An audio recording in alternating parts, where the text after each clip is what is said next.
Na 35. festivalu Turizmu pomaga lastna glava je osnovna šola pohorskega odreda Slovenska Bistrica prejela zlato priznanje za nalogo Ognjiščna potica z Bistriškega.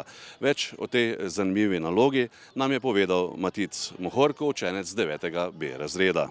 Z namenom letošnjega sodelovanja na državnem festivalu Turizmu pomaga lastna glava smo pravzaprav dobili temo Moj kraj, moj šef. Torej smo morali raziskovati kulinariko našega domačega kraja, torej Slovenske Bistrice.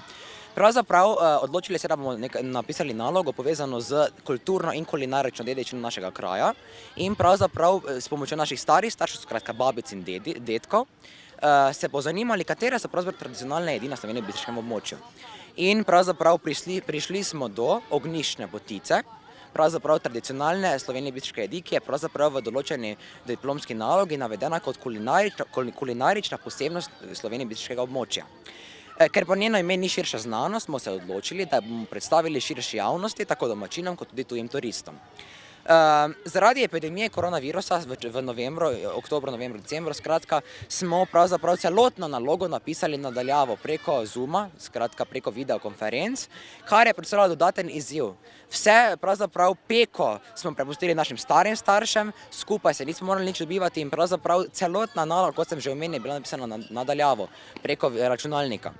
No, po vrnitvi v šolo februarja pa smo dobili strani Turistične zveze Slovenije informacijo, da bodo pravzaprav letošnje tržnice potekale preko spleta, preko aplikacije Zoom. In 20. aprila 2021 smo se udeležili torej turistične predstavitve oziroma turistične tržnice, kjer smo se predstavili za tole turistično nalogo in pravzaprav zaradi odlične predstavitve in pa izjemno vrhunsko napisane naše turistične naloge osvojili zlato priznanje Turistične zveze Slovenije. Koliko učencev vas je sodelovalo pri tej nalogi in kdo sta bili mentorici? Ja, pri nalogi nas je sodelovalo 15 učencev iz 9. in 6. razreda. Pravzaprav letos smo se devetošolci povezali tudi z našimi šestošolci, našim turističnim podmladkom, da bodo lahko nadaljevali turistično pravzaprav orientiranost na naši šoli, ko nas več ne bo. Naši odlični mentorici pa sta bili Jasna Jančič in pa Patricija Simrajh.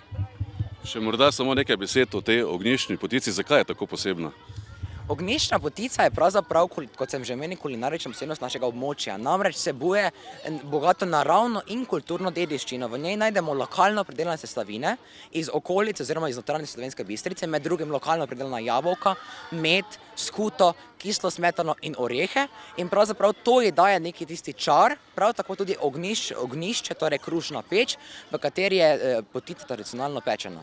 Pravzaprav namene trženja te ognjiščne potice na sodobnem kulinaričnem trgu, pa smo se odločili, da bomo tudi samo jed posodobili. Posodobili smo v 3 korakih, torej prvi korak je sama tradicionalna jed, drugi korak je pravzaprav smo posodobili, kolikor je bilo v naši moči, dodali manjše sestavine, ki jih pravzaprav so nam predali naši starši. V 3. finalnem koraku pa smo se povezali z lokalno slaščičarko, gospo Pijo Debeljak, lastnico priljubljene kavarne Cukr kuhna v Slovenjebistriškem gradu, in ta nam je svetovala na strokovnem kulinaričnem področju. In z njeno pomočjo smo pravzaprav ustvarili ognjiščno potico s pridihom sodobnosti, ki je lahko zaradi odličnega, boljšega okusa in pa ustrezanja sodobnim kulinaričnim standardom prodre na sodoben kulinarični trg. Zlato priznanje je prejela tudi podružnična šola osnovne šole pohorskega odreda Zgornja Ložnica. Bronasto priznanje pa sta dobili osnovna šola dr. Jožeta Pučnika Črešnjevec in druga osnovna šola Slovenska Bistrica.